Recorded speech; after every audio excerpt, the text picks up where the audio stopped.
내일이면 광복절이고요. 그죠? 하나님께서 이 나라를 허락하셨다라는 고백이 우리나라에 정말 많이 있지 않습니까? 믿음의 선진들이 광복을 위해서 정말 많이 애썼죠.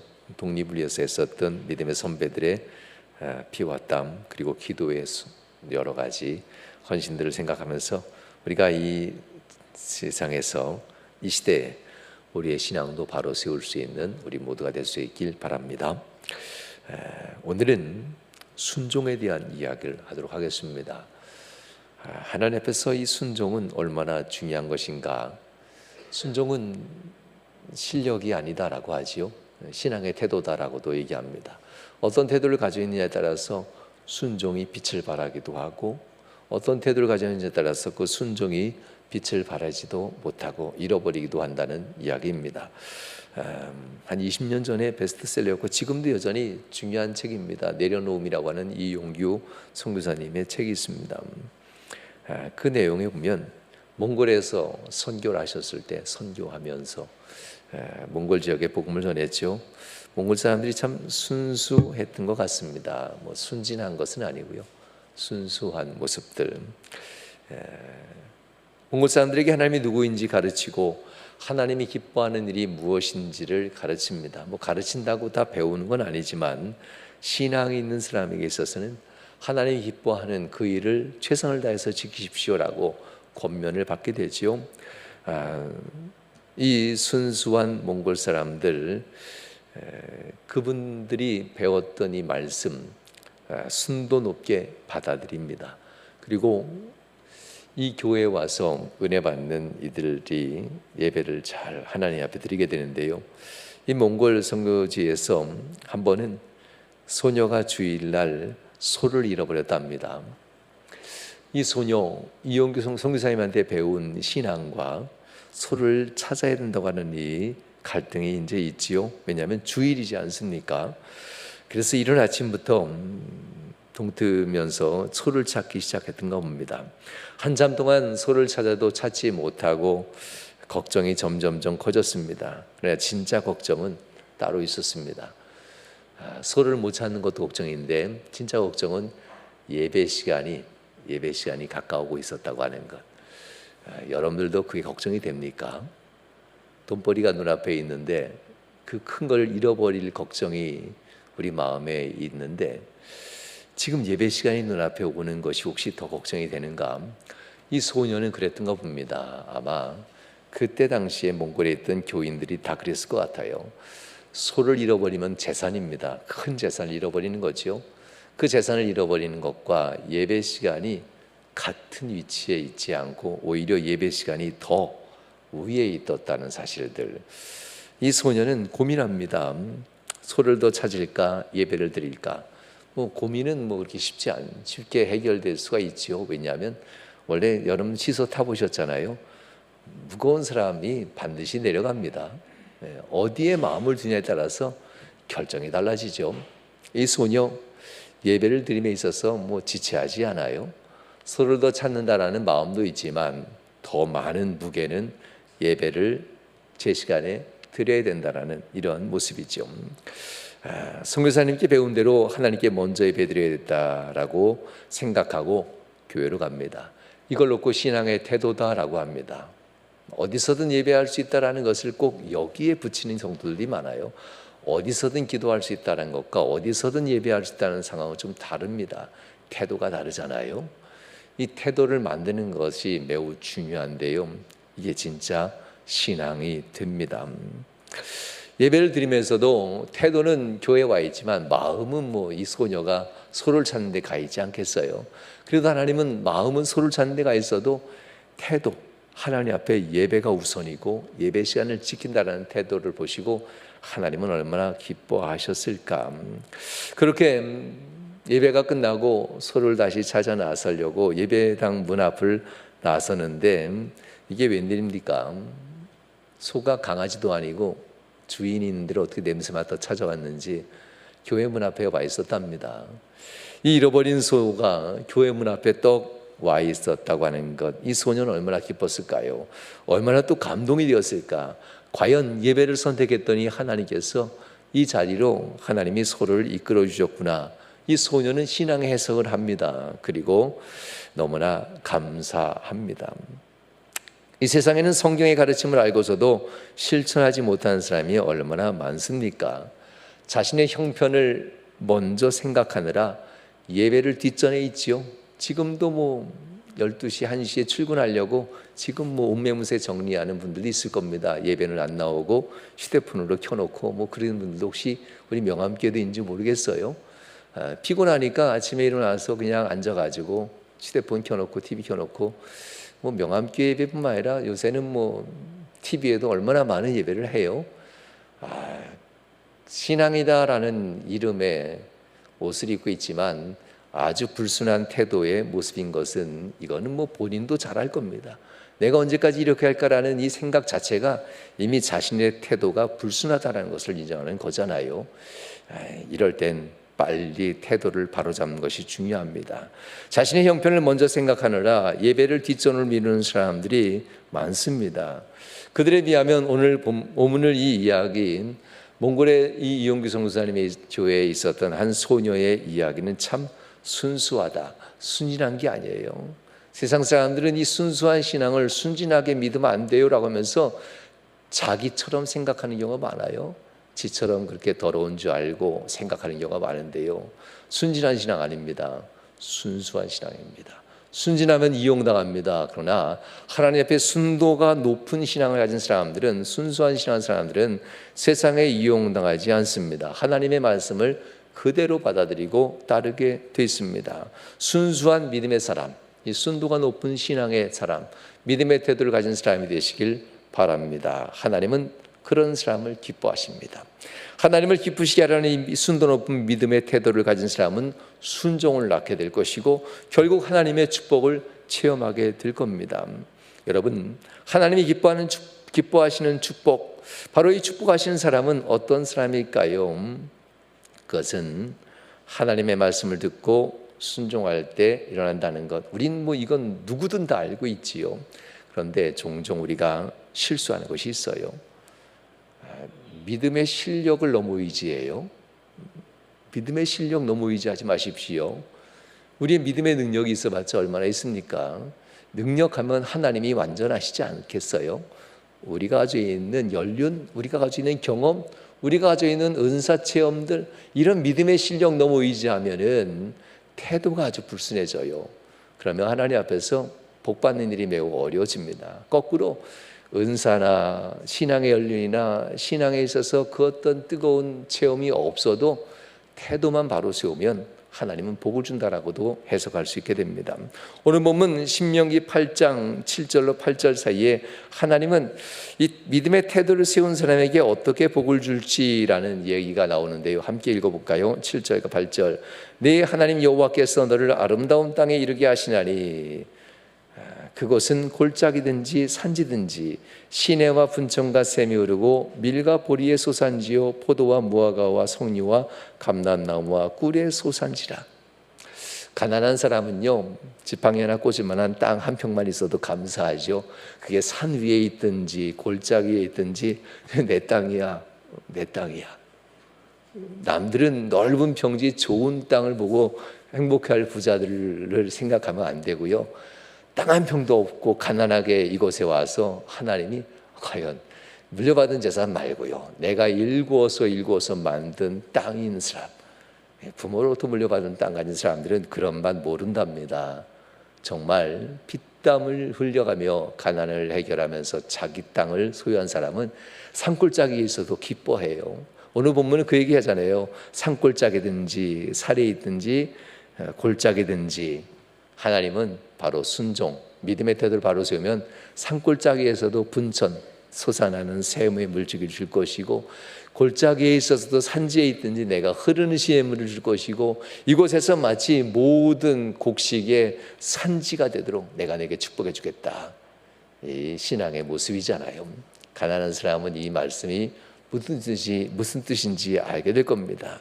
참으로 놀라운 축복의 말씀입니다. 그래서 그런지 하나님을 믿는 사람들의 신앙의 순도가 높은 성도들은요, 가난한 사람들이 역시 높아요.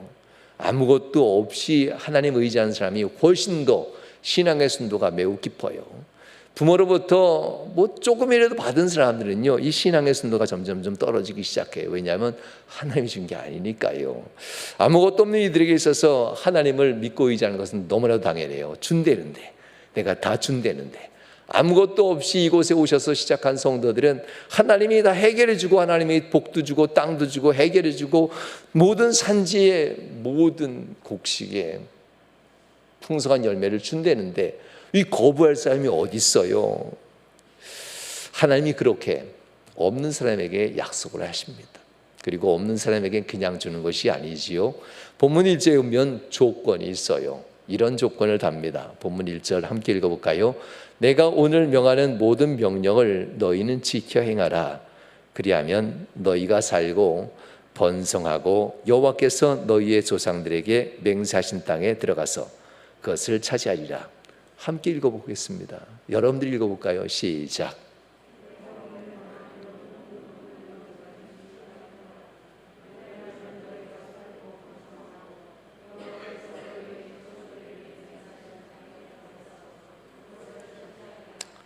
세상 사람들도 불쌍하다고 월급 그냥 주지 않잖아요.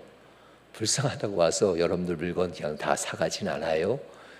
그냥 한두 개 사면 동냥하는 거지, 이건 사는 거래가 아니지요. 하나님은 불쌍하다고 그냥 주는 분이 더 아니에요.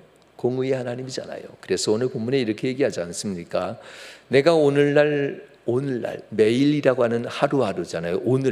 오늘이라고 일컫는 매일매일 너희에게 명령을 할 텐데, 어제 순종 말고 오늘 그 모든 매일매일의 명령을 지켜 행하라 라고 합니다.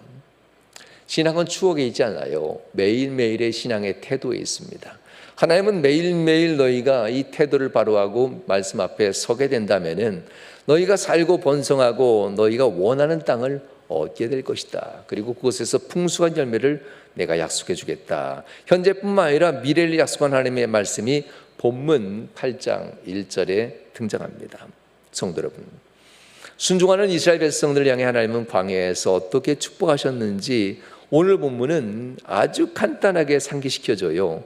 4절 말씀에 보면 이렇게 나옵니다. 이 본문 말씀을 통해서 40년 동안 하나님이 어떻게 지켰는지를 나오는데요. 4절 말씀 함께 읽어볼까요? 이 40년 동안에 내 의복이 헤어지지 아니하였고 내 발이 부르트지 아니하였느니라. 입는 것과 신고 사는 것, 이 다니고 일하는데도 발이 부르트지 않는데요. 그런 신발이 있으면 얼마나 좋겠어요. 여러분, 요새 그러한 편한 신발 만들려고 얼마나 신발 가게들이 노력을 해요. 하나님은 의복도 헤어지지 아니하고 발이 부르트지 않도록 신도 준비해 주신다라고 얘기하잖아요. 40년 동안. 이게 하나님의 돌보심입니다. 바로 하나님은 너희를 축복하신 것을 기억하라. 의복이 헤어지지 아니하고 그 신발이 그대로 40년 동안 너희 발을 부르트지 아니게 했던 이거 하나만으로도 되지 않겠는가라는 얘기인데요. 실제로 신발은 이스라엘 사람들에 있어서 양가죽이 제일 흔했을 겁니다. 양이 주식 중에 하나였으니까요. 양가죽은 그냥 밑창 없이 신으면 한 이틀만 신어도 찢어질 겁니다. 양가죽은 너무 부드러워서요. 이게 오래 버티지 못해요. 그래서 가난한 사람들 양가죽이 되니까 비싼 것처럼 우리는 생각하잖아요. 요즘은 가죽신이 너무 흔해서 떨어져서 버리지 않고 아마 곰팡이 쓸어서 버릴 것 같아요. 여름만 지나면요. 가죽 신발들이. 그러나 당시의 가죽신은 그렇게 귀한 신이었어요. 양가죽 신도 역시 귀한 신이죠. 소가죽, 나타가죽 많은 가죽들이 있겠지만 이스라엘 사람들에 있어서는 그래도 여유 있고 부유한 사람이 신는 가죽신이 하나 있었어요. 해달 물개 가죽입니다. 물개 가죽은 정말 강해서요 잘 떨어지지 않답니다. 하나님께서는 이스라엘 백성들에게 이 물개 가죽을 요구하는데요. 출애굽기 25장에 보면 성막을 건설할 때 성막의 마지막 지붕으로 물개 가죽을 사용하라라고 합니다. 그리고 너희가 가지고 있는 물개 가죽, 가난한 사람 없었으니까 아마 지도자층 되는 사람들이 물개 가죽을 가지고 있어서 가족들에게 신발을 만들어 줬겠지요. 그들에게도 다 물개 가죽을 걷어라.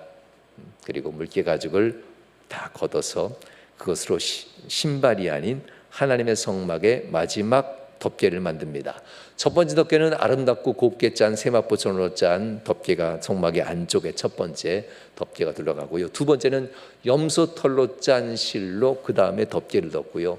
세 번째 바깥의 위피는 양 가죽으로 덮습니다. 그리고 마지막 네 번째 외피가 비바람에 거친 햇빛에도 견뎌내는 해달 곧 물개 가죽으로 덮음으로써 성막이 완성됩니다. 이렇게 하나님께서는 이스라엘 백성들에게 너희들에게 꼭 필요한 것처럼 보이는 그것, 중요하죠. 신발, 가장 중요한 겁니다. 광야를 지나가는 데 있어서 의복보다도 더 중요한 것이 신발일 겁니다. 그러나 하나님 앞에서 너희 자신에 꼭 필요하지만 하나님이 필요하면 너 드리겠느냐라는 거였습니다. 꼭 필요한 거지만 제일 필요한 거잖아요, 신발이.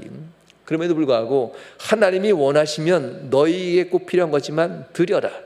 여기에 믿음의 순종이 있었습니다. 그리고 하나님은 40년 동안 해달의 가죽의 신발이 없어도 양 가죽만 가지고도 하나님은 얼마나 편안하게 지나게 하셨는지 아까 읽은 4절 말씀에 기록되어져 있습니다. 이 40년 동안 너의 의복이 해지지 아니하였고 내 발이 부르트지 아니하였느니라. 하나님께 순종한 사람의 발을 40년 동안 부르치지 않게 지켜주셨다는 겁니다. 아무것도 없었던 그들, 땅 한 평도 없었고 지팡이 하나 꽂을 땅도 없었던 그들, 부모에게 물려받은 그 어떤 집이나 전투도 없었던 그들, 그것 가지고 자랑하면서 복받았다고 하는 이 허영심 많은 그리스도인 말고 정말 맨 땅에 오셔서 수고하고 땀 흘리고 한 땅 한 평 한 평씩 늘려갔던 이들, 바로 본문에 나왔던 이들입니다. 얼마나 고마웠을까. 자기에게 마지막 중요한 것까지 하나님께 내어드리면서 어차피 없는데 뭐 하나님 받으세요. 하나님 책임져 주신다는데 하나님 책임져 주세요. 아주 간단했죠. 하나님은 진실하고 순도 높은 믿음의 태도를 가진 그들의 순종을 기억하시고 반드시 책임지셨고 축복해 주셨습니다. 그리고 가나안에 들어갈 때까지 그의 몸을 지켜주셨고 의복뿐만 아니라 그의 신발까지 지켜주시면서 보호해 주셨다는 이야기입니다. 이것이 은혜입니다. 해보니까 하나님이 지켜주시네, 해보니까 하나님께서 복을 주시네, 순종의 경험이 반복되니까 하나님의 축복이 일어나는 것도 알게 되었고 하나님의 축복을 맛보니까 축복을 알기에 결국 순종에 이뤄가는 순도 높은 믿음의 태도를 바로 세우는 자가 되어간다는 이스라엘 사람들의 이야기가 바로 성경 말씀에 주어진 이야기입니다. 순종하는 삶이 이렇게 복됩니다. 순종은 모든 성도에게 필요합니다. 하지만 모든 성도들이 이스라엘 백성들 모든 성도들이 다 순종의 축복을 받지는 않습니다. 때로는 불순종하여서 하나님의 축복을 체험하지 못하는 사람들이 있고 불순종하여서 받은 은혜까지도 잃어버리는 성도들도 있습니다. 이스라엘 백성들 중에 그런 분들이 있었습니다. 그들에겐 양면성이 있었다는 겁니다. 물개 가죽을 바치면서도 하나님 말씀에 순종하고 그로 인하여 발이 부르트지 않는 축복을 체험하면서도 한편으로는 불순종을 했다라는 이런 이야기가 또한 출애굽의 이야기이기도 합니다. 모세가 그들을 인도하는 동안 그들에게 있어서 때로는 먹을 것, 입을 것, 마실 것 부족하다라고 맨날 먹던 것만 먹으니까 입맛이 없다라고 뭐 별의별 불평을 다 하더라고요. 모세와 하나님을 향하여 원망하고 때로는 모세의 지도력을 따르지 않습니다. 하나님 중심의 삶을 살 것을 모세는 끊임없이 얘기하지만 여전히 그들은 하나님을 따라 나서기 전에 세상에 살던 습관들, 우상을 섬기던 습관이지요. 세상에서 받았던 노예 근성들, 세상에 속했을 때의 어둠의 이 근성들이, 습성들이 여전히 마음 한켠에 있다는 겁니다. 하나님 믿고 따라 나섰던 우리들의 삶이나 이스라엘 백성의 삶이나 똑같습니다. 거룩한 믿음, 순종의 믿음의 축복이 있으면서 동시에 한쪽으로는 불순종하는 세상의 습관들이 마음속에 있다는 것, 이거는 뭐 우리가 기억해야 될 것 같습니다. 그래서 하나님께서는 이거 따르지 마, 순종하는 이 거룩한 믿음의 태도를 가지고 나를 따라야 돼 하면서 이쪽 편을 네가 늘 선택해야 된다라는 이런 말씀 많이 하시죠. 오늘 본문 2절에서 바로 그래서 하나님이 이렇게 얘기합니다. 2절 말씀 한번 함께 읽어볼까요? 네 하나님 여호와께서 이 40년 동안에 내게 광야 길을 걷게 하신 것을 기억하라.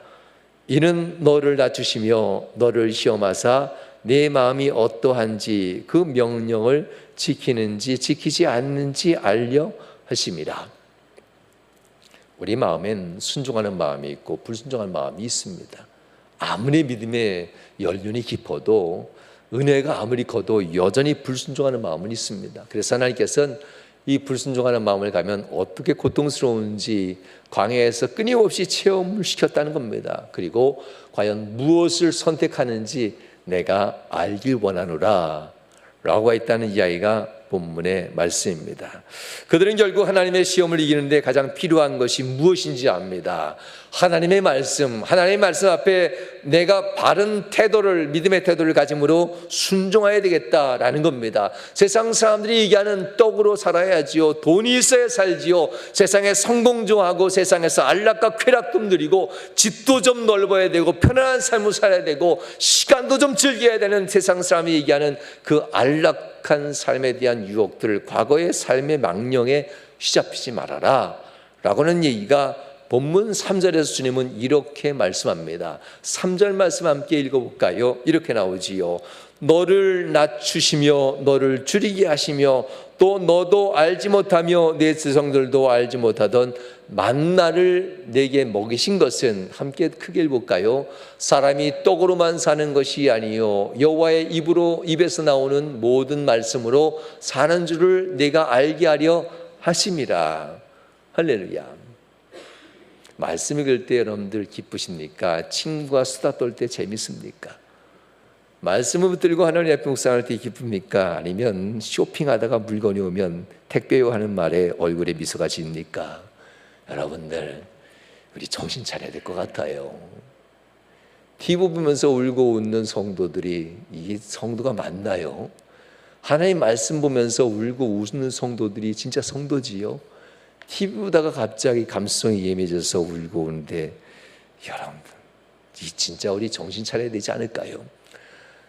사람이 떡으로 사는 것이 아니라 쾌락이나 기쁨이나 세상의 안락과 세상의 여유한 같은 것 때문에 기뻐하고 좋아하는 이런 것이 아니라 하나님의 입에서 나오는 이 말씀으로 말미암아 너희가 기뻐하고 즐거워하고 울 수 있는 그런 성도가 되어야 하는 줄 알게 하려고 때론 너희에게 고난도 주고 괴로움도 주고 어려움도 줬는데 너희는 지금 어디로 가고 있느냐라고 하나님의 말씀입니다. 말씀을 따라 살아야 한다고 하나님은 정말 강조합니다. 하나님은 말씀의 순종보다 더 중요한 것은 없다고 얘기합니다. 그럼에도 불구하고 이스라엘 사람들은 말씀을 따르는 순종을 잃어버린 경우가 참 많다라고 합니다. LG경제연구원 원장이 이런 사설의 글을 쓴 부분이 있습니다. 신문 지면에 있는 사설인데요, 그 중에 일부를 제가 읽어드릴게요. 태도, attitude, 개인의 내적인 특성이라고 합니다. 이 태도는 무엇이냐면요, 어떠한 사건이나 목표가 있을 때에 사람이 그 목표를 지향할 때 나타나는 방식입니다. 이 방식이 선한 방식이 되어야 하는데요, 어떤 때는 긍정적인 태도를 보이기도 하고 어떤 사람은 부정적으로 남을 폄하하는 태도를 보이기도 한답니다. 바로 이런 방식, 태도. 그래서 태도가 과연 조직에 어떠한 영향을 끼치는가에 대한 연구입니다. 태도는 실력의 차이가 만드는 만큼 큰 차이는 만들지 못한다.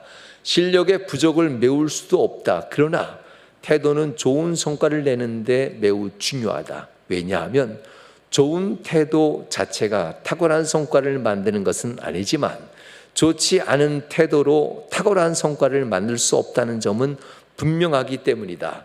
태도가 만드는 차이는 전혀 다른 결과를 낸다. 태도 여하에 따라서 몰락할 수도 있고 그렇지 않을 수도 있다. 경우에 따라서는 태도 자체가 중요한 실력이 되기도 한다. 피터 드래커는 조직의 우열은 평범한 직원을 데리고 비범한 것을 할 수 있느냐 없느냐에 달려 있다고 말한다.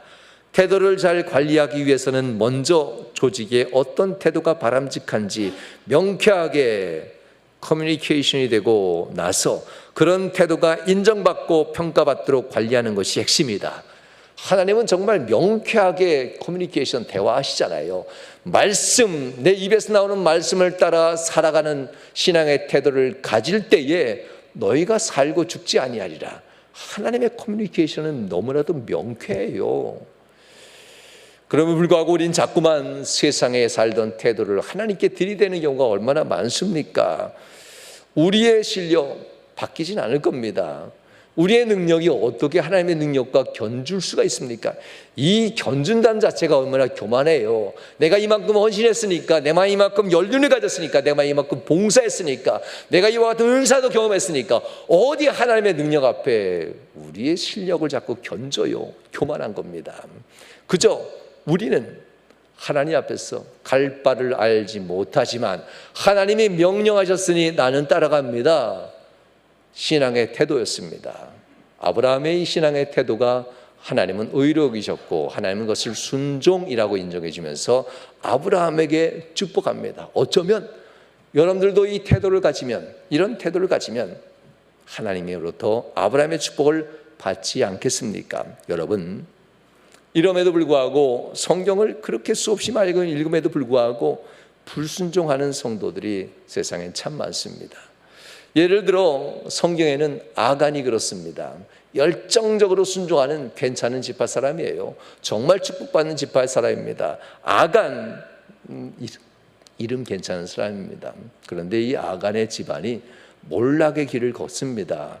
여리고를 점령하고, 대단하잖아요. 여리고가 점령했으면 최고의 신앙인입니다. 여리고는 저런 성 같아서 정복하기 어려운 성이었고 온전히 순종으로만 정복할 수 있던 성이 여리고였지 않습니까? 하나님께서는 여리고를 점령한 후에 너희가 내 말씀을 따라, 내 입에서 나오는 말씀을 따라 순종으로 점령했으니 너희의 의나 너희의 능력이나 너희의 실력은 아니다. 그러므로 그 전리품을 하나도 갖지 말아라. 다 태워버리고 다 없애버려라. 진멸시켜버려라. 그런데 여리고성을 점령한 후에 아간은 좀 달랐어요. 내 집안이 좀 헌신했지 않아요? 내 집안이 좀 했잖아요. 내 집안이 좀 열정적이었지 하면서 하나님의 말씀을 뒤로 하고 자기 생각을 먼저 하면서 자기가 하고 싶은 것을 먼저 해버립니다. 몰래 감추지요. 금은보화를 감추고 자기가 해도 된다라고 착각합니다. 결국 이 일 때문에 아간은 나중에 죽고 그의 집안은 몰락을 면치 못합니다. 보십시오. 하나님은 분명히 말씀했습니다. 자, 너희는 그곳에 가거든 이렇게 하여라. 자, 그곳에 가거든 이렇게 행하면서 해야 너희는 죽지 않고 살리라. 하나님은 분명하고도 명확하게 분명히 말씀합니다. 따르면 너희에게 복을 될 것이고 따르지 아니하면 너희는 죽을 것이다. 아간은 말씀을 분명히 들었으나 말씀을 거부했습니다. 순종은 했으나 하나님께로부터 저주받습니다. 열정적으로 봉사했으나 하나님께서 그를 버립니다. 어찌 이런 일이 있습니까? 듣기는 들어도 행치 않는 성도들이었기 때문에 그렇습니다. 이 시대에 듣기는 들어도 행하지 않는 성도들, 우리도 그 중에 하나가 아닌가 돌아보셔야만 합니다. 여기에 문제가 있습니다. 또한 아예 거부하는 성도 말고 이런 성도도 있지요. 하나님 말씀을 듣고 순종하되 부담되지 않는 범위 내에서 순종하는 성도들, 참 그럴듯한 순종일 겁니다. 부담되지 않는 범위 내에서 순종한다. 순종의 범위와 경계선을 놓고 여러분 줄타기 하지 마십시오. 왜 자꾸 하나님과 세상 사이에 줄타기 합니까? 그냥 하나님 품으로 떨어지십시오. 99%의 순종이 어디 있습니까? 떨어질까 봐 그냥 하나님 품으로 떨어지셔요. 그래서 100% 순종하면 낫지 않겠습니까? 말라기가 바로 이 부분을 얘기합니다. 신약과 구약을 갈아서는 마지막 성경책이잖아요. 구약의 마지막 성경책 말라기. 이 말라기는 바로 줄타기하고 있는 성도들에게 명확하게라도 경고하는 이야기합니다. 요즘 현대인에게 경고하는 메시지이기도 하지요. 하나님 앞에서 이스라엘 백성들 예배할 때 예물이 필요했어요. 지금 우리가 드리는 예물들과 같은 거지요. 이 예물들 어떻게 드릴까? 겉으로 보기에는 건강해 보이지만 병약한 양을 데려옵니다. 나가자 팔려면 나가서 물건 사는 사람이 금방 알지요. 이렇게 살펴보면 병약한 짐승이니까 제가 못 받아요. 그러니 이걸 팔아봤자 돈이 안 되니까 이거는 겉으로 보기엔 그렇다니까 하나님께 드리자. 이런 거예요. 겉으로 보기엔 그렇다고 쩔뚝거리면서 부족한 예물들, 부족한 11조들, 부족한 절기 예물들, 전에는 뭐 100만 원 드렸는데 이번엔 좀 70만 원만 드려도 되겠지, 전에는 100만 원 드렸는데 이번엔 50만 원 드려야겠지, 이번엔 뭐 30만 원, 20만 원. 이런 마음 가진 성도들이 우리 명함교회도 있나 모르겠어요. 저는 흠 있는 이 재물을 하나님께 가져옵니다. 겉으로 보기엔 멀쩡해요. 드리니까 겉으로 보기에는 멀쩡해요. 그러나 세상 거래하는 사람이 보면 이거 멀쩡하지 않은 걸 팔면 어떡합니까 하면서 제값도 못 받아요. 그러니 하나님께 나오면 드리는 것만으로도 감사하는 건지 받는 자가 왜 감사한지 모르겠어요. 드린 자가 전심으로 해야지요. 드린 것만 해도 황송한 거라고 생각한다면은 이거 얼마나 교만한 겁니까? 말라기에서 그랬다는 겁니다. 말라기의 그 성도들이 그런 모습을 드렸어요. 그러면서 하는 얘기가 우리는 11조도 드리고 우리는 절기도 드리고 우리는 하나님 앞에 제물도 드립니다. 뭐 항공하지 않습니까? 제사장들 앞에서 땅땅거리면서 얘기합니다. 제사장이 받는 거 아닙니다. 하나님 받으십니다. 얘기합니다. 우리는 하나님께 충실히 주의 말씀을 따랐습니다. 제사장들에게 얘기하죠. 그러나 하나님이 듣습니다. 하나님의 말씀을 자기들의 생각으로 변형시키고 흉내만 냈고 진정으로 순종하는 이 순수한 태도가 결여된 상태에 있는 모습을 말라기는 얘기합니다. 명백한 불순종이었습니다. 결국 하나님은 진노하셨고 말라기 이후 오히려 애굽에서 종살이 노예 생활보다도 그리고 바벨론 포로 생활보다도 더 오랜 세월 동안 그 어떤 지도자도 보내주지 아니하고 예언자 한 명도 보내주지 않습니다. 500년 동안 신앙의 암흑기를 그들에게 보내버리고 맙니다.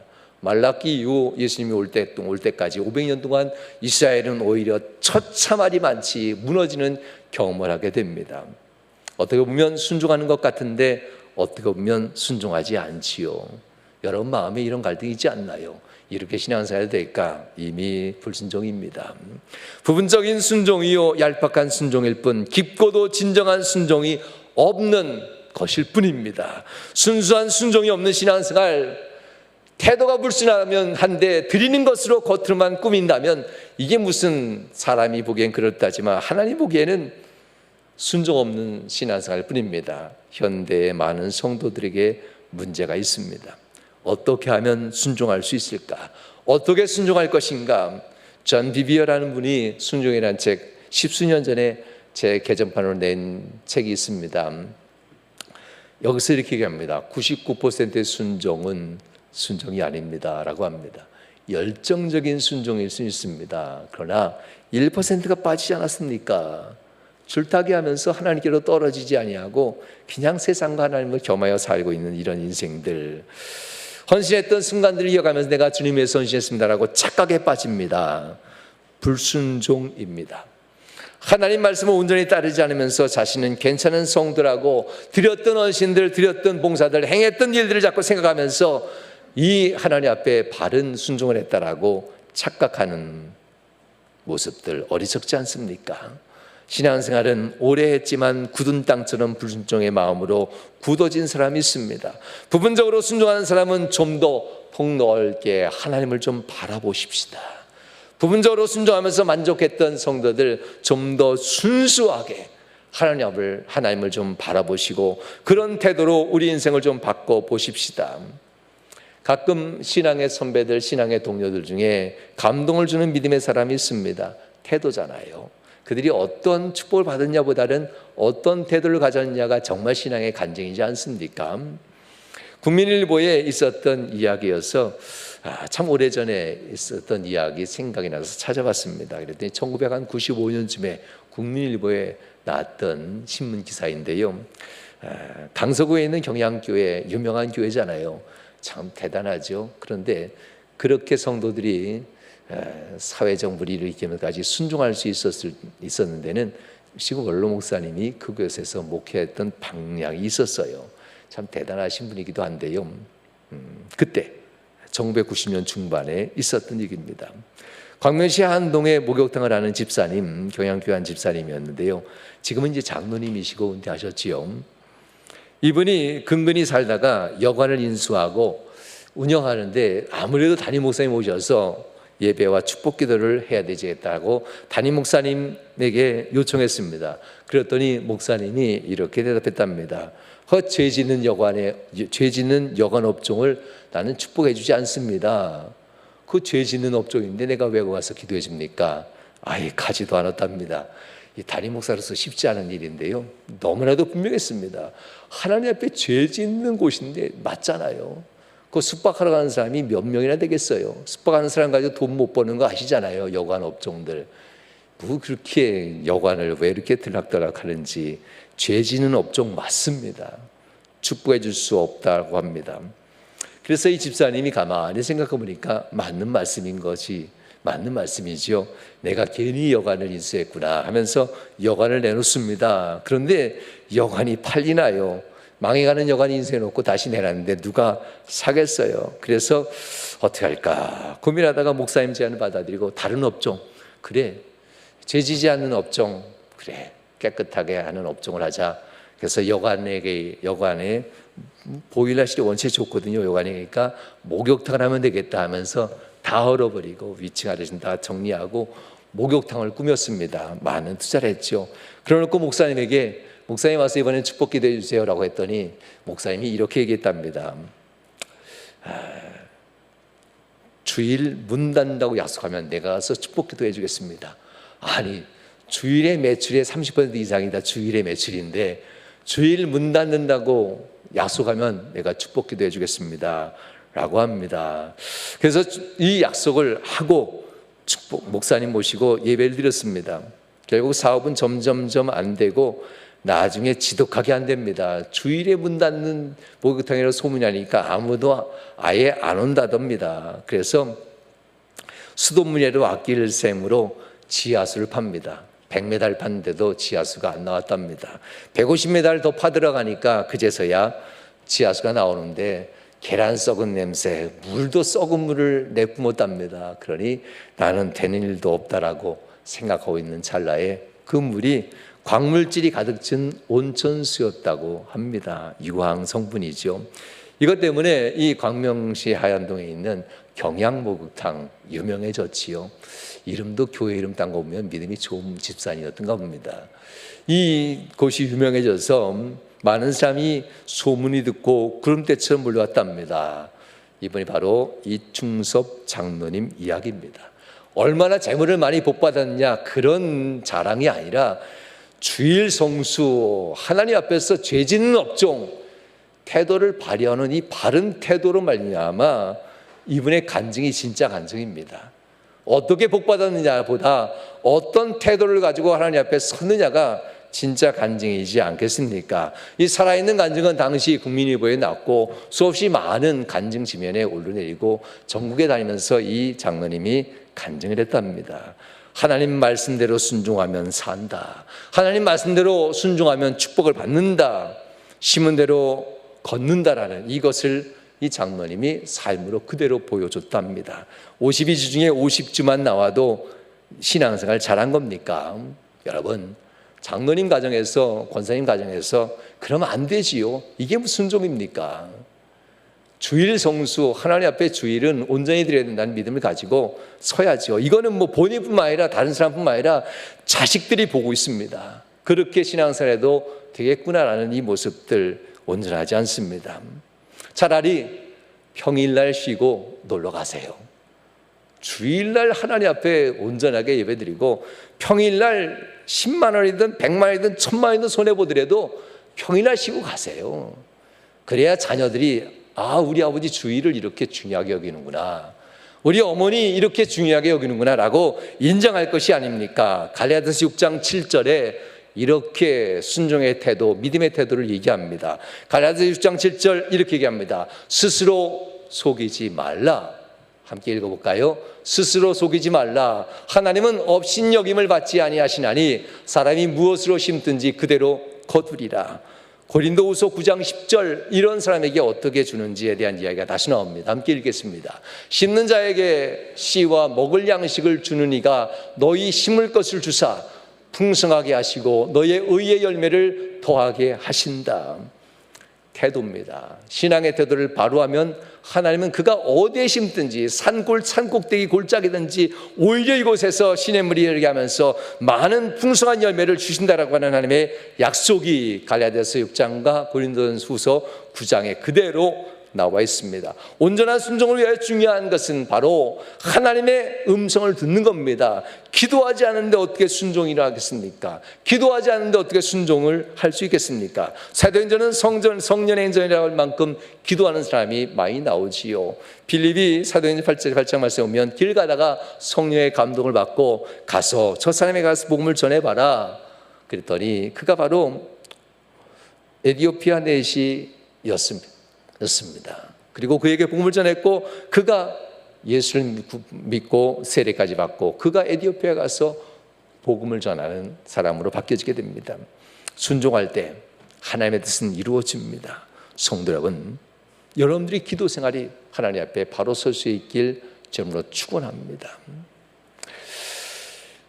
기도하면 우리의 기도가 바뀔 겁니다. 이렇게 바뀌겠지요. 하나님 왜 제게 물질을 부어주십니까? 하나님 이 문제 해결해 주세요, 복을 주세요라는 기도가 변화해서 하나님 제게 물질을 부어주실까요? 이렇게 기도 생활이 바뀌지 않겠습니까? 여러분, 물질이 생기면 자기가 쓰고 싶은 데만 쓰는 사람이 있지요. 그러지 마십시오. 하나님께 꼭 물으십시오. 하나님 제게 왜 물질을 부어줍니까? 왜 내게 복을 주셔서 돈이 불어나게 하고 갑절로 늘어나게 합니까? 어디에 쓰시려고 주시나요? 그렇게 기도해야 되지 않겠습니까? 그러면 성령의 음성이 훨씬 더 민감해질 수 있을 겁니다. 하나님 왜 제게 이런 달란트를 주셨습니까? 하나님 제게 왜 요즘 시간을 많이 주십니까? 하나님 제게 왜 이래야 될 부분들이 자꾸 눈에 보이게만 하십니까? 이렇게 기도하며 성령과 대화하시며 살아셔야만 합니다. 그러면 성령이 가르치시고 성령의 길을 열어가실 것이고, 그리고 성령의 가르침을 쫓아서 순종하는 삶을 살게 될 것입니다. 바로 축복을 체험하는 삶, 성령을 따라 삶은 삶을 살게 됩니다. 순종한다는 말은 이런 정의를 갖습니다. 하나님의 권위를 내가 인정합니다. 믿음의 태도를 바로 세우는 것, 왜 세상의 절망과 슬픔과 우울함 앞에 자꾸 무릎을 꿇습니까? 하나님 앞에 신앙의 태도를 좀 바로 세우시고 하나님 앞에 서시길 주님으로 축원합니다. 하나님이 기뻐하시는 일과 하나님의 뜻에 최우선적으로 따른다라는 것이 순종의 진정한 의미입니다. 우리가 순종할 때 하나님은 하나님 되심이 나타나는 겁니다. 우리가 순종할 때 하나님은 영광을 보게 되는 겁니다. 성도 여러분, 여러분의 순종은 이해되지 않더라도 꼭 하셔야만 합니다. 아브라함이 갈 바를 알지 못한데도 불구하고 하나님이 말씀하시니 따랐다라는 태도를 바로 세우니 하나님은 그에게 복을 줍니다. 내 생각과 다르더라도, 나는 알지 못하더라도, 나는 지혜가 없다 할지라도 하나님의 말씀이니, 하나님에서 나온 말씀이니 순종해야 된다라는 이 자세, 더하거나 빼거나 하지 아니하고 그대로 순도 높은 순종으로 하나님의 말씀을 따르는 이 삶의 태도, 신앙의 태도를 바로 세우기만 한다면은 순종은 그리 어렵지 않을 겁니다. 누가 성령의 음성에 민감한 온전한 순종을 할 수 있겠는가? 오늘 본문 6절에서 그 결론을 얘기합니다. 6절 말씀에 이렇게 얘기하지요. 함께 읽어보겠습니다. 내 하나님 여호와의 명령을 지켜 그의 길을 따라가며 그를 경외할지니라. 결론의 말씀입니다. 내 하나님 여호와의 명령을 지켜 그 길을 따라가며 그를 경외하라. 우리의 태도가 불안정하면 바로 세우셔야만 합니다. 우리의 신앙의 태도가 불안정하면 신앙의 태도를 바꾸셔야만 합니다. 내가 가졌던 태도는 언제나 흔들려. 그러면 바꿔야지. 여러분의 능력으로 승리가 불안정합니다. 여러분 실력으로 과연 사업을 얼마만큼 이끌어갈 수 있겠습니까? 여러분 가지고 있는 능력으로, 돈의 능력, 인간관계의 능력, 삶의 능력으로 과연 얼마나 안정적으로 사업을 이끌겠습니까? 인생을 이끌 수 있겠습니까? 불안정할 겁니다. 여러분의 능력도 대단하지만 자꾸만 하나님의 능력과 비교하지 마십시오. 하나님은 내 능력도 괜찮지만 내게 훌륭한 믿음의 태도를 가지고 순종 좀 하여라라고 자꾸 얘기합니다. 하나님을 경외하는 사람, 하나님을 정말로 두려워하는 사람, 하나님의 말씀을 순종하는 사람이 된다는 이야기입니다. 하나님의 영광과 위엄을 드러내길 원하는 사람은 성령의 음성에 아멘하고 결국 묵묵히 온전히 아브라함처럼 따라가게 될 겁니다. 성도 여러분, 이런 깊은 순종의 태도, 믿음의 태도를 여러분들 꼭 가지시길 주님으로 축원합니다. 말씀하시겠습니다. 순종은 믿음의 실력이 아닙니다. 순종은 능력도 아닙니다. 태도만 바로 세워도 됩니다. 믿음의 태도, 순종이 어려운 것은 자꾸만 신앙의 연륜이 있어야 되고 신앙의 능력이 좀 있어야 되고 은혜도 좀 받아봤어야 순종한다라고 우리를 자꾸만 유혹하는 마귀의 유혹 때문에 그렇습니다. 순종은 하나님 앞에 신앙의 태도에 달려 있습니다. 하나님은 단 한 번도 그가 가진 믿음의 실력을 보고 축복한 적이 없습니다. 하나님은 여러분의 신앙의 태도를 보고 한 건 한 건 문제를 해결해 주었지 얼마만큼 믿음의 능력이 있어서 축복해 준 적은 없을 겁니다. 오늘도 다시 한번 돌아보십시오. 순종으로 믿음의 태도를 바꿔가시면서 하나님 앞에 믿음의 태도를 바꾸면서 순종을 이뤄가시면서 하나님께로부터 축복의 사람이 되시길 주님으로 축원합니다. 주님 안에 서 있는 우리의 인생 모두가 주님과 함께 동행하고 주님과 함께 가야 되는 인생인 것을 잊지 마셔야만 합니다. 여러분 자녀에게 믿음의 태도를 물려주십시오. 여러분 인생의 믿음의 태도를 바로 세우십시오. 여러분 자녀에게 내 부모는 누리는 것 좋아해, 놀러 다니는 것 좋아해, 내 부모는 돈을 좋아해, 내 부모는 땅 얘기밖에 안 해, 내 부모는 집 얘기밖에 안 하고, 내 부모는 이런 얘기밖에 안 하는 그런 부모의 모습 보이면 안 되지 않겠습니까? 적어도 하나님 앞에서 내 부모는 믿음의 태도는 분명해. 주님 앞에 신앙의 태도가 분명한 내 부모의 모습 자녀에게 보여줘야만 합니다. 이 시대에 얼마나 순종이 어려운 시대에 살고 있습니까? 우리의 자녀의 신앙의 위기가 찾아온 시대입니다. 자녀를 바라보고 가족을 바라보면서 여러분 신앙의 태도 그럴 수 있지 자꾸 이해받으려 하지 마십시오. 우리의 신앙의 태도를 하나님 앞에 바로 세우셔서 하나님만 바라보고 하나님만 의지하며 하나님과 함께 동행하며 주님 오실 그날까지, 마라나타 주님 오실 그날까지 언제든지 주님 앞에 내 자녀에게 믿음의 좋은 태도를 남겨줘야 됐다는 이 믿음의 결단을 가지고 오늘도 살아간 여러분 되시길 주님으로 축원합니다. 주님 안에서 우리가 한 식구가 하나인 것을 기억하면서 함께 찬양드리겠습니다. 주님 안에 우리는 하나된 모습으로 함께 기도하고 흔들리지 맙시다. 하나가 됩시다. 서로 격려하면서 하나님 앞에 신앙의 바른 태도를 세워가며 함께 나가기 바랍니다. 주 안에 우린 하나, 주 안에 우린 하나. 모습은 달라도 예수님 한 분만 바라는 우리 모두가 되시기 바랍니다. 사랑과 선행으로 서로를 격려하고 따뜻한 마음으로 서로 보듬어주며 서로의 신앙을 격려합시다. 주님 안에 우리 안에 함께 계신 내 배신이 형제자매의 기쁨과 슬픔 느끼네. 내 안에 있는 주님 모습 보내 그분 기뻐하시네.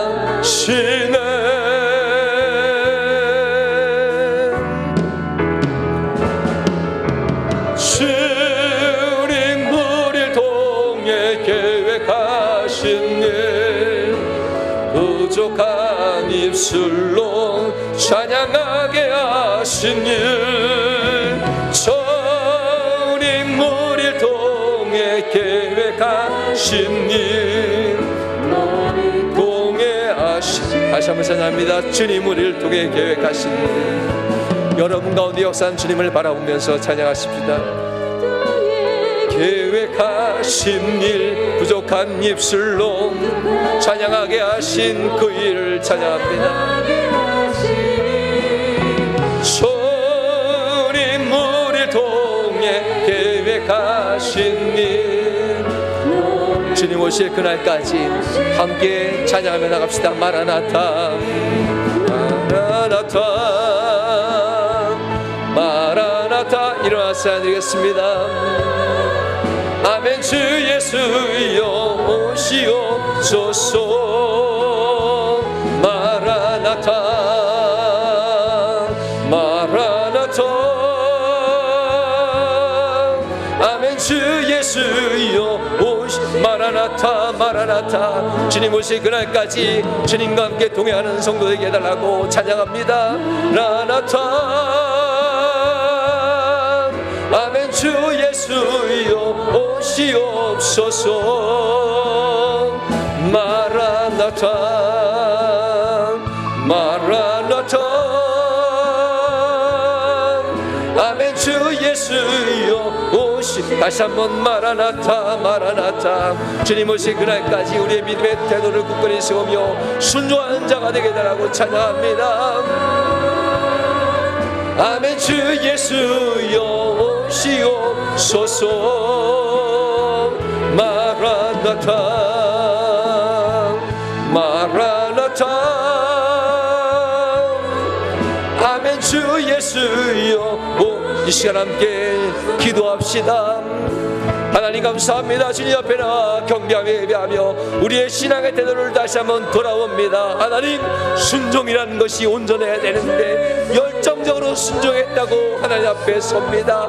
다 했다고 말합니다. 하나님, 순종의 온전한 순종, 순종의 하나님 순도 100%의 순종이 일어나도록 은혜도 하시되, 하나님 아버지, 우리의 믿음의 태도가 흔들렸으면 믿음의 태도를 바로 세우게 하옵소서. 믿음의 태도를 바르게 세우게 하시옵소서. 우리의 가정에 하나님 아버지, 우리의 자손에게 하나님 아버지 은혜도 하셔서 이 어렵고 힘든 세상 믿음으로 살기에, 순종으로 살기 어려운 세상을 살아갑니다. 주여 은혜도 하시고 보호도 하셔서 자란 모든 성도들 하나님 아버지 자녀들에게 믿음의 태도가 하나님의 바로 선 부모의 모습, 믿음의 태도가 바로 선 부모의 아름다운 모습이 일어날 수 있도록 정도하시고 복을 더해 주시옵소서. 은혜도 하신 바랍니다. 역사하신 간절히 바라며 예수님 거룩한 이름으로 기도하옵나이다.